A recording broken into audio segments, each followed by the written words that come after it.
Umetufungulia njia, unatuongoza kwa ujasiri mkubwa.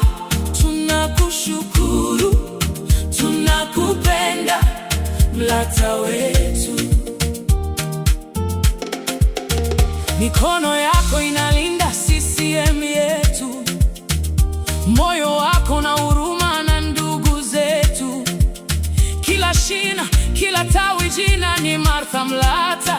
Mama, tunakupenda, tunakulinda.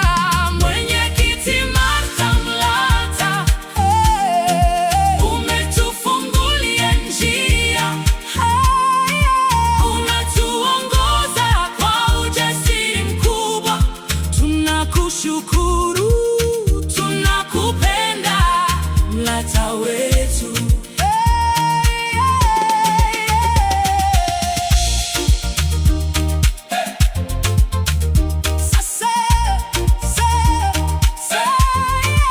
Sasa ziara imeanza, Manyoni, Kungi na Iramba, Mkalama, Singida vijijini na Singida mjini. Unaenda kushukuru, kuimarisha chama